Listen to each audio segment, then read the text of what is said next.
Okay, let's call the meeting to order, please. All right, Andy Bertrand, Here. Dan Keeter, Here. Scott Bergen. Here. Lisa Hedin. Here. Teresa Mose here, Vince O'Brien, Here. Russ Roloff. Here. Superintendent Collins. Here. Do we have a motion to approve tonight's agenda? I'll make that motion. Second. Any discussion? Agenda approved. How about the minutes from June 24th? I'll move approval of the minutes. Second. Any discussion? All those in favor? Aye. Any opposed? Minutes approved. Bills payable. Brad? Oh, that goes back. Yeah, how many years in a row? I'll move to pay the bills. I'll second. Any discussion? Brad Stoneberg was a longtime board member, always made that motion, sorry. Motion to approve charitable donations for the fourth quarter. I'll make that motion. Second. Any discussion? Just looking at the donations and just a thank you to everyone in the community. My goodness, there are some very, very generous businesses, community members, individuals. So thank you to everyone. I'm seeing things for scholarships. I'm seeing things for all of the fine arts. I'm seeing things for the all-night party. Really, really generous. So thank you. Indeed.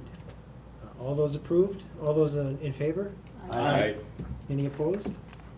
Motion approved. Motion to accept the quarterly review from student activities. So moved. Second. Any discussion on that one? All those in favor? Aye. Any opposed? Motion passes. And we get to the good news. Yes, Deanna has it up as well for anybody in attendance tonight or anybody watching. Just some really good news, and Dave Haveman and Lisa Grunstrom were really integral in approving and writing this grant. And they couldn't be here tonight because, I don't know, on a beautiful summer night, even though they would love kudos and love to hear you say great things about them, they had some other commitments to do on this beautiful evening. But I'll just walk through it a little bit. Definitely a new grant to us as the Hastings School District. Dave Haveman did know about this grant from some other school districts that he was in. And just give you a quick overview of it. $370,000 is a lot of money. It's a lot of money, and to receive $370,000 each year over a 2-year period. And definitely everybody knows that I want grants that we can also sustain what's happening after the grant. And it's tied into alternative delivery of specialized instruction services for example, and it's for K-12 and students who aren't identified on an IEP yet. So part of the grant goes towards, as many of you as board members know, last year we started a new program with reading intervention at our middle school. Alicia Kramer was key to that reading intervention program. So this grant, part of it can go to help pay for that position, and part of it can go to pay for another position that we're adding in that room as well. And we have not yet advertised for that position because it's a 5/8 position, and because of licensure with elementary tag, a language arts tag, or a middle school tag. Jen and Mary Pash have been meeting to find out a little bit now more about the program, about how we can advertise the position for who will go in there. But really good news when we can add another teacher to help with our students who aren't yet qualified for an IEP. Also part of it then goes to a web-based K-8 behavior tracking plan. I'll admit up front that our elementary principals maybe weren't pulled into this discussion on whether or not they wanted a discipline plan K-8. The middle school has had more discussion on that really than our elementary. So the middle school has been talking about whether it be PBIS or whatever form of discipline plan. And I met with our elementary principals the other day and said, that this doesn't mean that you have to hop in on that plan right away this year. You can sit in, you can be educated on the discipline plan, you can look at the software, you can use the software to start tracking, and it doesn't mean that we have to go ground running right away in September, where I believe the middle school is a little bit more geared up and ready to go. Also, with our social workers, we're able to track some of the money for their cost into this grant as well. So, and it's not like we're gonna have more social workers, but one of the things that Dave Haveman talked to Kim Fry and I about is how much of a social worker should be coded special ed. So should a social worker at JFK Elementary, Pinecrest, and McCullough Elementary be coded 90% to special ed, when the reality is they don't work with 90% of special ed students? And part of my discussion on that was whether they're working on special ed or they're preventing a student from qualifying on IEP, can't that be taken into consideration? So we had some discussion on that, and this year, Kim probably knows the number better than I. We were gonna absorb some of that into our general fund. I think we were gonna go either a 80-20 or a 70-30 split. Well, this grant now allows us to pay for some of that social worker cost as well. So it's not gonna be that our general fund is all of a sudden getting $370,000 more in money. It's gonna be that we are able to provide some better services for our students. And if it goes away 2 years from now, is there a strong chance in that extra position that we added into the reading intervention might be taken away?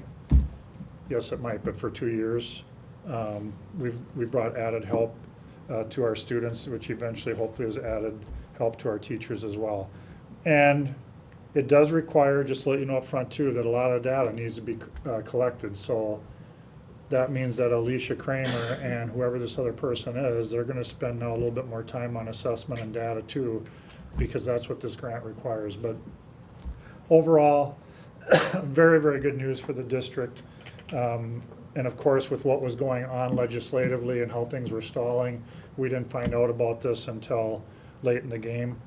But this type of good news we'll take at any point in the game, and now we'll get structured real quick here and get geared up. So hats off to Dave Haveman and to Lisa Grunstrom for putting the time in to write the grant. And in part of their defense, in May when you're writing a grant, you don't have time. The odds that we were gonna get this grant weren't real good. So what I spend the time meeting with you as 4th grade teachers and you as 5th grade teachers and you as 6th grade teachers, if I felt this was a 95% long shot to talk to you about everything that we might do, probably not, because that's how much of a long shot it was. Dave believes that once a school district gets awarded this grant, there is a very strong chance that if you provide good data, that you'll get the grant then for another 2 years. So thank you to Dave and Lisa wherever you are, but really, really great news for the school district. And I know that in addition to being a long shot, they had a very compressed amount of time to prepare their submission. So they did an outstanding job. In fact, I can tell you one day in May they came to me and said, "Tim, is this worth it?" I go, "I don't know, you guys tell me." I mean, if you think we've got a shot at all, then it's worth it to me. But if it's taking so much of your time and it's interfering with the rest of your job, then no, it's not worth it to me. Because that's how much of a long shot. So you're right, it was a lot of work at that point in time. Under the superintendent report, first reading of policy 427, the school board members who sit with me and on teacher negotiations, they're aware of this policy because at one point, I hope I'm not talking out of terms with the teacher negotiations process, but at one point the teachers had presented to us that they wanted caseload and workload language for special ed inserted into our master agreement. And we were informed by MSBA that we did not have to put caseload and workload language. So for example, we don't have to put into our contract that for every 12 LD students at an elementary, you'll have 1.0 FTE LD teacher and 0.2 school psych or whatever. So MSBA put together policy number 427, and this, it's a little bit longer than this. I believe that you have it in your packet, but just for anybody who is in the audience, I just wanted what the meat and potatoes were. And basically, the meat and potatoes are saying that the special ed administrator, whether that be Amy Berge or Dave Haveman, through collaboration with the principal, they'll bring back recommendations for what that caseload and workload might be travel time, IEPs, et cetera. And that might be different from site to site. There might be a special ed teacher at JFK that has 14 students, and they're not as high needs as somebody else who has 14 students. And that the district relies on the special ed director, his assistant, and principals, and talking with whether it be Jan Hansen, Shannon Stencil about bringing back a recommendation. And when we're in teacher negotiations, I said that this process works already. At one of our last board meetings, we added ECSE teacher time because Dave Haveman and Amy Berge came to me and said, hey, we have more students coming in, our caseload is going up, we can't handle it anymore at Tilden, we need more time, and the board responded, and I responded and said, okay, if that's your recommendation, we're going to look to hire. So this is the first reading, and then as board members, veteran board members know, we read about it, and if there's anybody who has a really, oh my goodness, we shouldn't be adopting this policy, then I meet with the policy committee prior to their next board meeting, and then we approve it at our August board meeting. That's our practice. Dan will tell you that this was already adopted by 917, which we're a member of. They adopted this exact policy verbatim probably 2 months ago already. Yep. And now most of the member districts are in the act of either having just adopted it themselves or are going to adopt it. I'm not sure if all of them will, but So is this policy recently developed just because the question's coming up? Yes, across the board? yes. One of the questions I have on it is, it seems like the last couple of years, every time we talk about special education, there's an increased emphasis on documentation and third-party billing. And that's not referenced in either the direct contact time or the other one, direct or indirect services. Is that a big deal? Should it be? I mean, I'm not looking to modify the MSBA policy, which was developed by a bunch of fine people, diverse people in Northfield, as opposed to what I used to say. But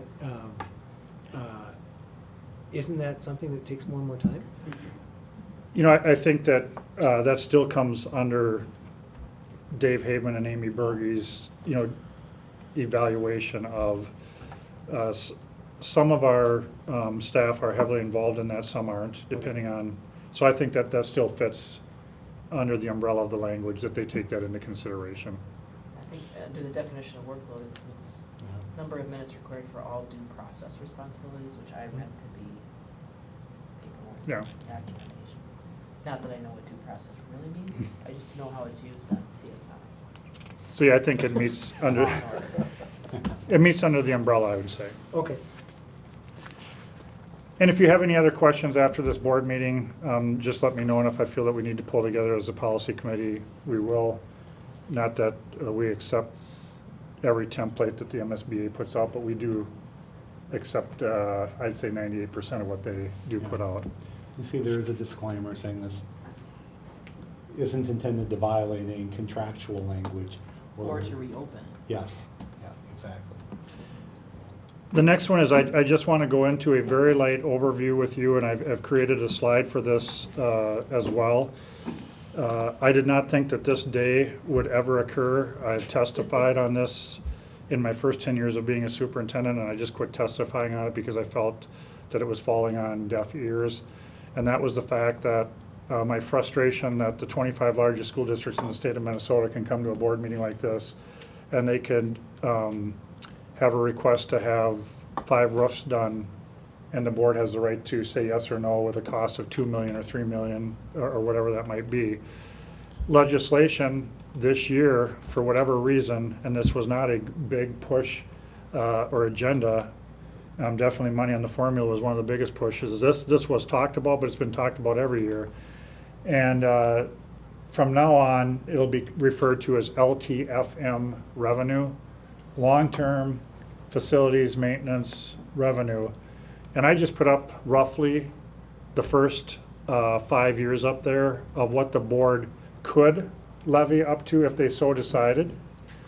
So for example, right now, the Hastings School District, we have a health and safety pot of money that we can levy for, whether it be asbestos, indoor air quality, oil spills, whatever it might be that fits in. And you have the right to come to a board meeting and say, hey, Jim Rohr says that we've got asbestos in these 3 tunnels. We've got a fire suppression system that we need to do. And we've got this and it totals $300,000. And you do have the authority to come to this table and say, yep, we're approving that. And then that $300,000 gets spread out on the taxpayers. We also get some capital revenue from the state of Minnesota for deferred maintenance. It was a very small pot of money. What was it, 200 and? About 280 a year. Yeah, so we were given 280,000 from the state of Minnesota, with a lot of it being local levy and some of it being aid. When I first started, almost all of capital was aid. Then over the years, they kept shrinking that, and the aid from the state became smaller. And the reason I'm sharing that is, as you look at the year 2016, 2017, there's a total dollar amount up there of $875,000, not for this upcoming school year, but for the following school year, because anything that we do, we levy this fall, and we don't get the money till a year from now. Well, they've rolled in now the deferred maintenance into that pot of money, and they rolled in the health and safety into that pot of money. So I'm not saying that we're going to get $875,000 of new money. Also, when you look at this, don't ever save this, because I rounded numbers off from what Kim gave me, because she keeps them right down to the penny. And plus, some of it is on the MDE, but Kim also does it with our enrollment. This is just to give you a rough feel for what we're going to be talking about here in the future. So one of the things that they're doing for the 2016, 2017, they're going to up their aid a little bit that they're going to give in that year, so that if we would levy that full $875,000, it helps with the cushion on the taxpayers a little bit. Then you can see that each year thereafter that, the board has the authority to levy even more money on their taxpayers to do facility maintenance issues. We have to submit a 10-year plan. And originally I was going to meet with our facility committee to go through this, but Wold and everybody just said that don't put a ton of time into this, because these numbers are in flux a little bit, just like health and safety. You might think you're going to do this project 3 years from now, and another project gets more important. So the plan has to be delivered by August 14th. And if you're the Commissioner of Education, can you imagine getting 320 10-year plans and that you're going to look through them in great detail? But you all know Kim, and you know her work By the board. The plan A 10-year plan approved by has to be approved by the board. And so, you know Kim and the work that she has put in. She took Wold's 10-year plan that had been updated in October, and she put all the numbers in from this plan into that plan that we have to submit to the state. In addition, she had to go in and recalculate out because they wanted a separate line item for what it was going to cost for Wold Architects if you did $5 million of roofs. So Kim, over the last, 2 weeks and weekends, she's been going in, and the beauty of that is she's doing it the right way, where I believe a lot of districts are just going to throw in some numbers and just submit it, so that we can tie it back to why we submitted it. And eventually, the board will see that plan. And again, the board has to approve it before August 14th. So if we can get everything put together on our August 5th workshop meeting, I'll probably have a special board meeting to look at this at the beginning, get approval on that 10-year plan. And it's not saying that we're going to levy for sure that amount in those years. It's just showing the state of, because you as a board might say, I don't want to levy that much. You have to approve it every year.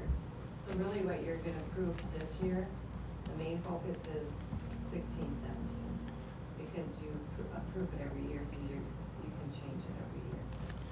Just to let you know that over the next 10 years, the maximum, if I would have carried that out for 10 years, the maximum that we could levy to do long-term maintenance long-term facilities maintenance would be about $16 million. That'd be the maximum that we could do. Just on this alone, it's 35 million. So it's not like we're gonna be able to forever keep up or keep ahead of our maintenance, but I applaud the legislators for at least giving us as a board the opportunity, you know, to do something about it. The other thing is that if you have a health and safety project, like we do at the middle school right now, we've been doing our fire upgrade system. If you have a health and safety project of over 100,000 at a site, that 100,000 doesn't go towards your total. So if it would have been this year that this would have come into play, we wouldn't have had to include the 100,000. We could have levied separately for that if it's more than 100,000 at a site. And there's only 3 areas that they allow you to do that for. Asbestos, which we've done a lot of in this district. The fire suppression, which is at the middle school. And now if we had to redo the fire suppression at McCullough for JFK, would it get over 100,000? I don't know, but this one is huge. HVAC, indoor air quality, you can tie a lot under there. So look out to the year 2018, 2019, where it says 1,783,000. The HVAC upgrade at the middle school alone is $14 million. So But what you're saying here is that could be a separate. that could be a separate. Yeah. So they're actually giving you authority. They know that if it's, because here's what happened. Superintendents came to them and said, I know that you're putting this all in one pile, but we might have a health and safety project that's 800,000. And then all we'd be doing that year is health and safety. And we used to always be able to do that anyway.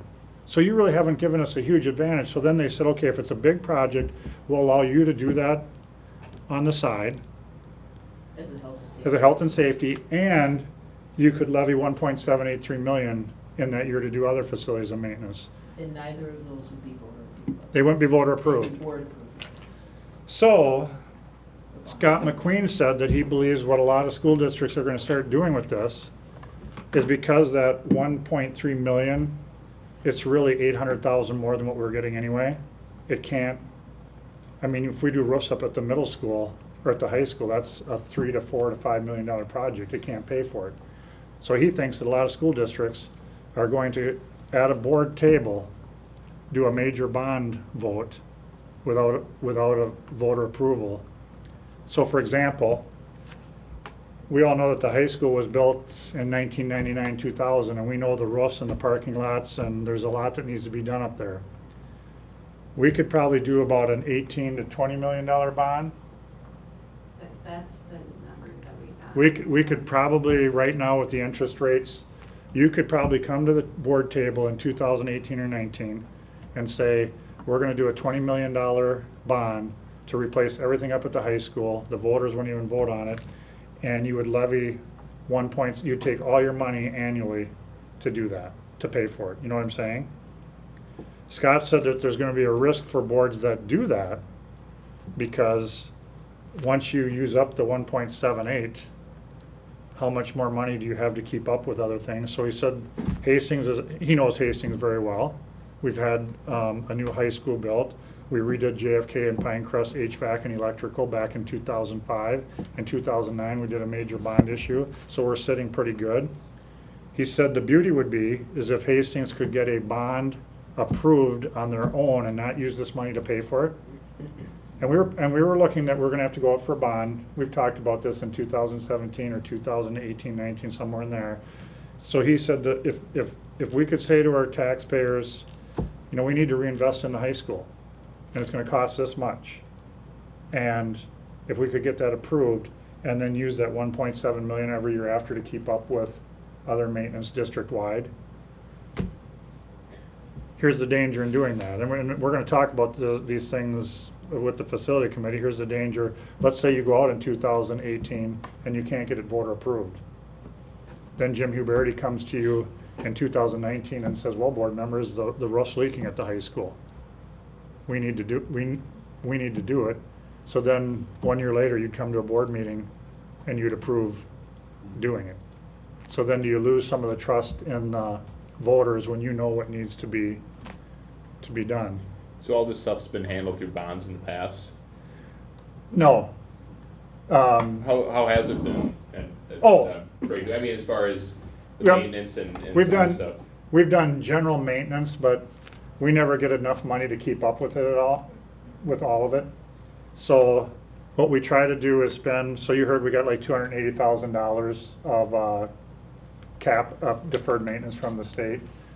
Jim just told us, I was in a meeting with Jim Huberty today, he told Kim and I, just to resurface the middle school parking lot that we redid 3 years ago and to resurface the high school parking lot will be $220,000. So this year alone, we would take every penny of our deferred maintenance and we would have to do it just on resurfacing of parking lots. But what about a roof patch and what about all these that we just kind of let? So what most districts do is they try to take those dollars for a lot of preventative maintenance. And then when the time comes, your question, then they go for a bond vote. Would it be possible to get a copy of that report from last fall? Oh, this? Yeah. Yeah, sure, yep. This is strictly maintenance revenue, correct? This is not to be used for anything new. No, you're not supposed to, Put on a new wing. I don't know if you technically could St. put in Paul build a new middle pool. school. No, they actually have a document out there of the expenditures you can spend it on and what you cannot. And like building something new, adding a portable, any of that kind of stuff. It's gotta be existing. Right. That would make sense. But just to let you know how well Kim knows this, I sat in on some phone conference calls with people and they didn't even know some of the aspects of the law. For example, some of the coding has changed. They didn't know that. The revenue, you're supposed to turn in your 10-year facility plan with a revenue plan as well, and MDE didn't even have the revenue up yet. So Kim has done just an unbelievable job of researching and getting us set in a position, and of course, being able to have the Wold 10-year plan that we received back in October to match it up has been very helpful. And again, now the board then will be faced with some good questions of how do we want to plan for it. So, and I'll be pulling now the facility committee back together because I was able to meet with Jim today. And the facility committee now will look at some of the things that he's talking about doing that he shared with Kim and I. And a lot of our thoughts changed because of this. We're looking at, we have to do the indoor track at the high school, and we have to resurface the five gym floors up there. What was the dollar amount that he said to resurface the gym floors? It was 100 We and, put, well, altogether, we put 200,000 Right. into that project. but just to sand the basketball floors and repaint them and resurface them was like $125,000. Something like that for that part of it. And then we have the leakage issue of the track down here. So we started talking about, well, should we do that now? Should we do that next summer? Or should we wait till 2017? Is it something that we could get by with one more year so we could include it in that? And should we take some of those dollars and spend them more on parking lot resurfacing? So the facility committee will listen and get in on some of that discussion because these dollars now has changed the way we look at it. Is that Dan, Lisa, and Russ facility? I know Lisa and Russ for sure. Okay, yep. That's right. So now that I've met with Jim, and now that Kim and we've talked to Wold, I'll be able to pull together some finer detail and some discussion about which direction do we go. And I'll just let you know that on some of it today, Jim, Kim, and I initially said, yeah, we should just hold off on that till we have a better plan of the direction that we need to go. So I applaud the legislators for doing what I think is the right thing to do and giving board members the opportunity to redo things now rather than pay for some of the inflationary costs that are going to be down the road. I did ask Jim Huberty too about Todd Field because it's still not fixed, the wall. And Jim said that, I won't say the insurance name because we're being taped, but he said the total holdup now has been on the insurance company not getting back and saying, yes, we agree with this contractor and this amount and blah, blah, blah. And Jim said that he's about 1 week away from even though he's put in writing to them, we have a football game coming up, we have fans that are gonna be coming to the game, we can't take the liability of that wall not being put back up. So just to let you know on that one, he said to me today that probably within a week or two, he's just gonna have to pull the plug and tell the contractor, just go do it, and then argue with the insurance company about whether it was the right price or not, because he can't wait too much longer. So we've had the contractor submit the quote. We knew who we were gonna go with. We've just been waiting for the insurance company to pay for it, so. So that's it for my superintendent report, and I'll be looking to pull together with the facilities committee. I'll probably be sending an email out tomorrow morning because, and chatting, do you think that we'll have it ready by October, or by August 5th Okay, so. for approval? I'm gone that whole week. Yeah, So I can probably have it done by next week. okay, And then you'll have to take it and explain it. okay, And then if you can approve it, then we can mail it in. okay. Because then that gives us time, if the state says no, then we can adjust it before the 14th. All right, And just keep in mind, don't get hung up on the whole 10 years. It's more, the only thing that's gonna be levied off of this plan is the 1 year. You know, so if you think, no way, I'm not gonna sell bonds 3 years from now, that's not so important, because approving this plan isn't approving that you are going to sell bonds 3 years from now. We can't get it on the levy if it's not approved. I don't know if that makes I'm hearing sense some what I'm saying. skepticism on whether or not I'd be able to explain it correctly. Well, no, because when you see it, the I know. document, you can get hung up on the total dollars. Well, by approving it, all you're really approving is the dollar amount for the levy. The 1 year. That's gonna go in this fall. And that's really only, 375,000, probably more than what we're currently that we doing. would have levied anyway under the old system, yeah. Does that mean there's a requirement each year to file a new 10-year plan? Yes, Okay. every year this 10-year plan has to be updated and approved by the board. So That's an interesting. whatever you don't like, out there on that plan, it can be changed. How does this show up? Do we have any idea? It's probably premature, but do we have any idea how this shows up on a taxpayer's property tax statement? Is this a new line item? Is this a combined line item? It'll be, right now in your tax statement, there'll be voter-approved levies and bonds and non-voter approved. And so if the board eventually down the road would go for a bigger bond, it would show up in that line item of non-voter. Well, I think that's good. Yep. Yep. As a taxpayer. Yep, it's I'd like to be it's able to- segregated, yep. As a taxpayer, I'd like to be able to differentiate. Yep. All right, well, thank you very much, and, wow, I'm just thinking that I have meetings on that week of August 5th too, so I'll have to see where we're at, because I'm at the superintendent's conference, but we'll talk tomorrow, Kim and I, and then I'll talk to facility committee So members. we can kind of plan Yeah, how it, yeah, when I'll get it done and then when you'll give it up. right, okay.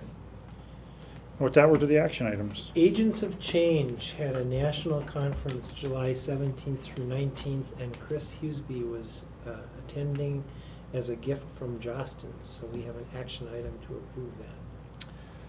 And if you don't approve it, Chris may go to jail, so I already gave my approval in an email, so I hope, this ties into that gift ban law where any administrator can't accept a gift of more than $5. And because lots of times principals don't have the power to make some decisions, so lots of times it ties to the superintendent only. And even though Chris is underneath Mike as far as decision-making, she could have some influence on whether or not we use Jostens or don't use Jostens, et cetera.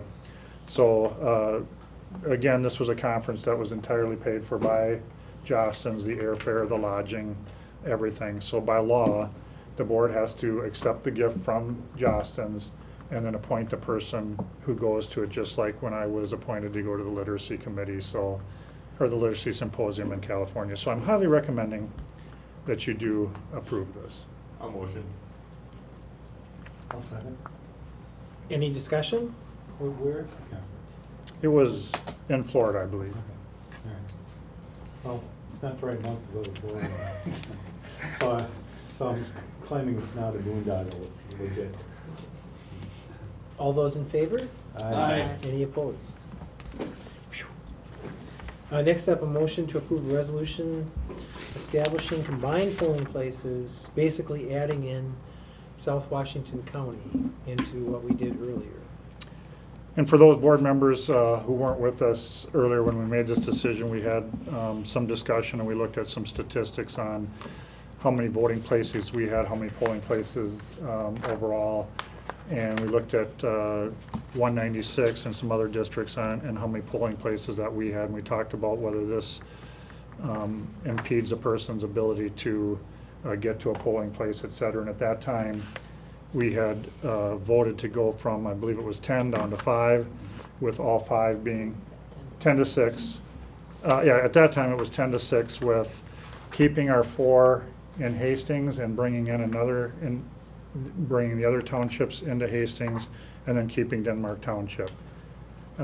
As you saw in some of my emails, the Denmark Township Board voted, and they would prefer to not have a polling place in Denmark Township, and they gave some of their rationale being that Dakota County has purchased new equipment. They prefer not to be trained on that new equipment, and that other school districts who are within Denmark Township, they don't hold their polling places there. Regardless of their rationale, they still voted as a township board that, and highly recommending to us that we move them into Hastings as well. Unanimously.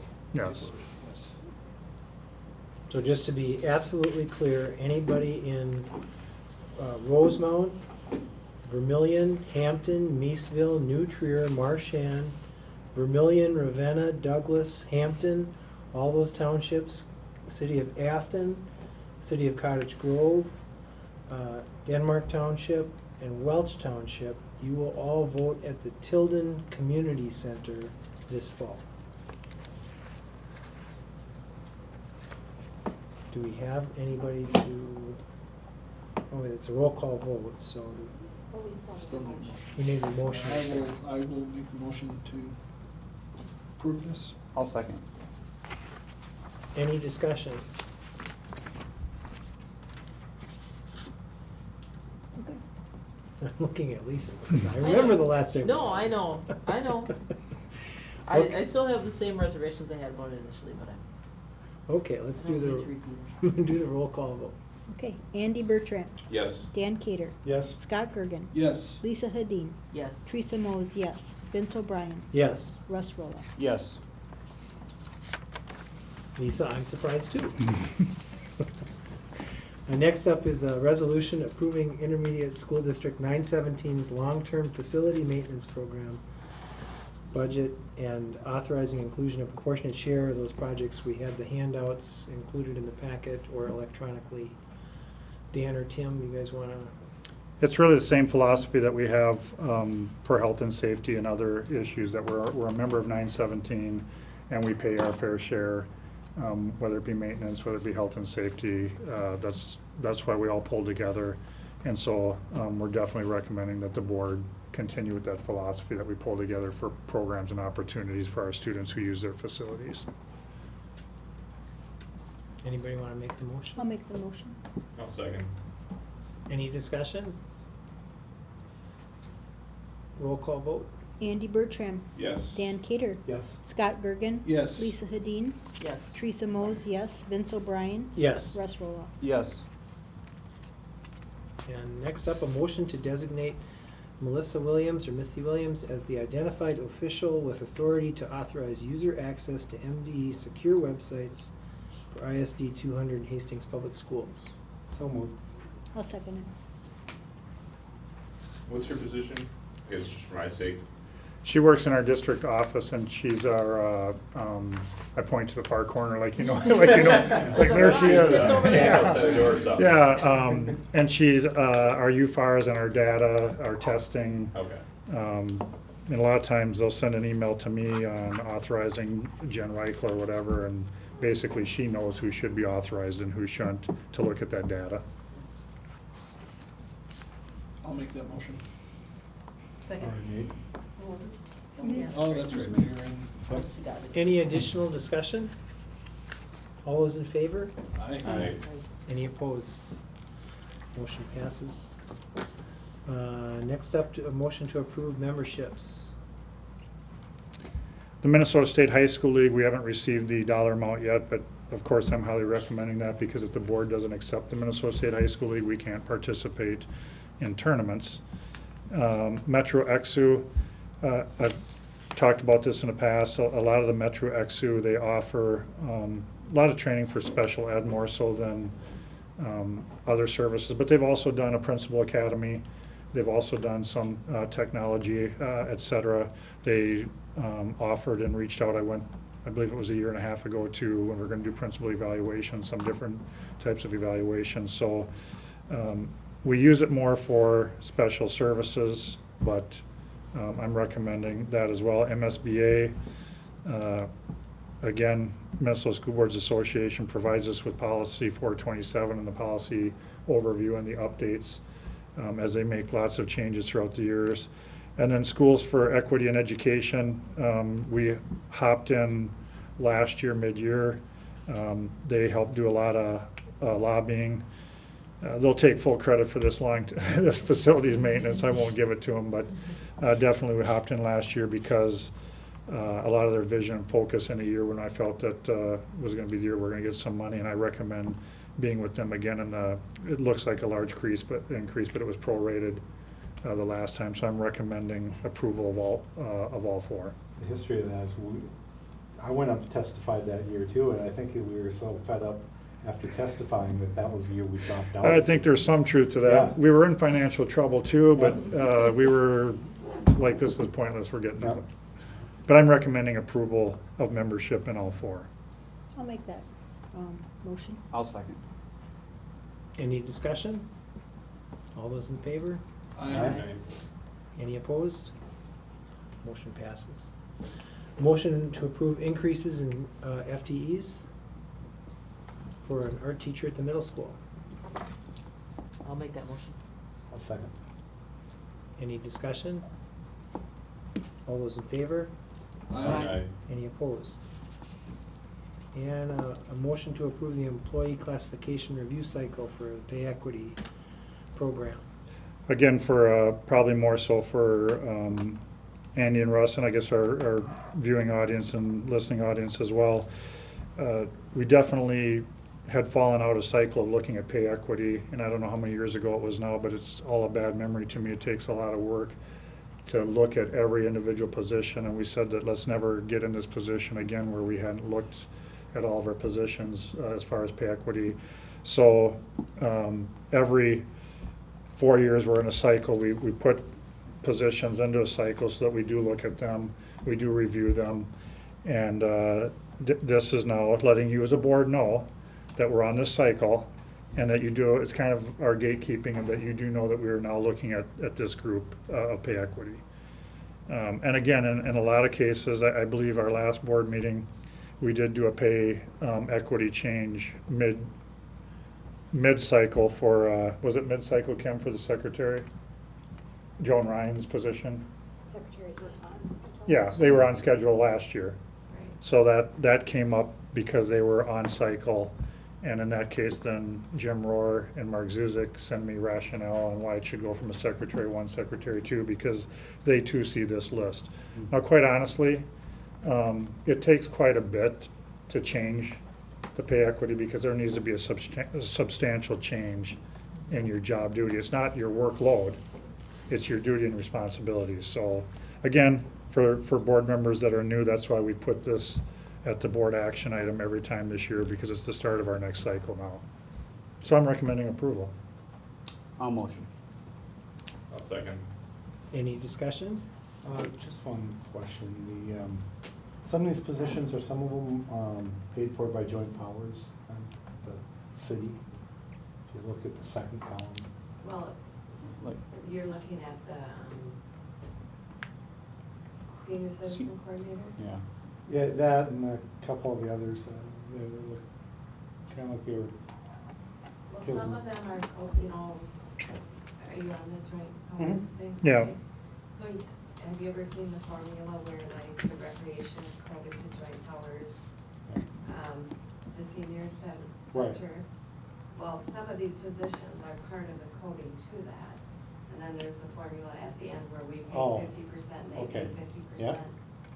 Yeah, so some of them, but because we hire them, Okay, they're under our pay. We do the so, class. yeah, so, because we're the real fiscal agent, if you will, on these positions. Right. Okay, I get it now. All right, thank you.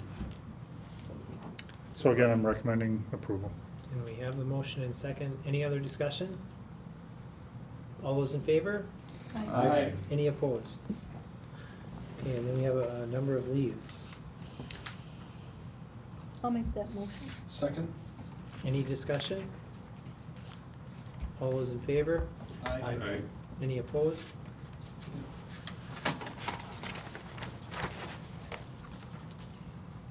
Next up, termination non-renewal of 2 certified employees due to program reductions and/or restructuring.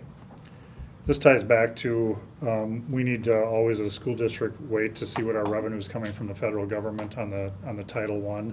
And then we didn't make decisions on teaching time, number of days, et cetera. And after receiving, and Diane Smith had been in charge of the Title I program as far as overseeing the revenue. Now we're training both, well, I shouldn't say training, they've accepted Paul Baker and Matt Esterby now are doing it together.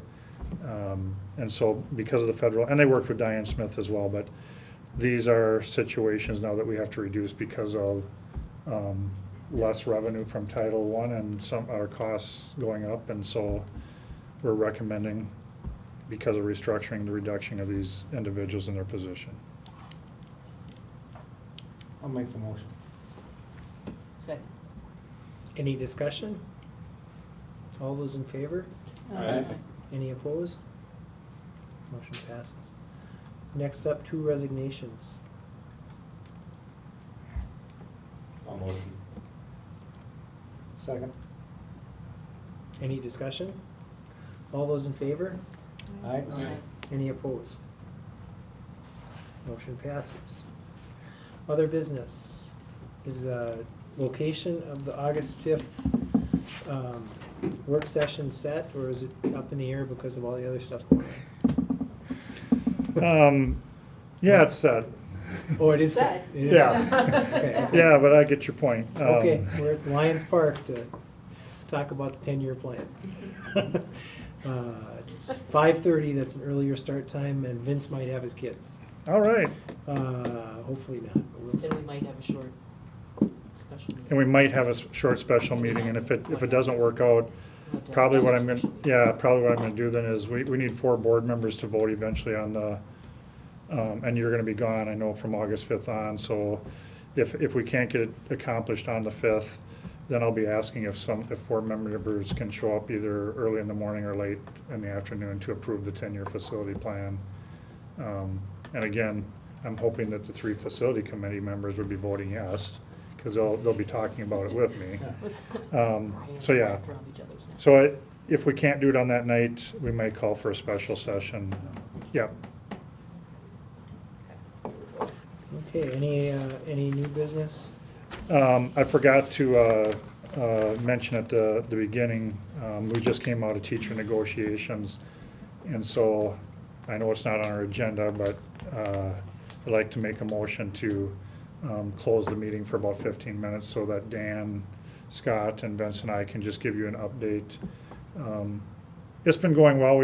I'll just say that publicly it's been going well, and we've been meeting about, once every 2 to 3 weeks. And we have another meeting scheduled for next week, next Tuesday evening. So publicly, I'll state that it's going well. We've been meeting on a regular basis, which is almost unheard of in the summer. So with that, I'd like to have somebody make a motion to close the meeting, and we'd reopen it. We'll move into that room so that our friends can start taking down, and it'll be 15 minutes. I move to close for negotiations update. I will second that. Any discussion? All those in favor? Aye. Any opposed? We're closed.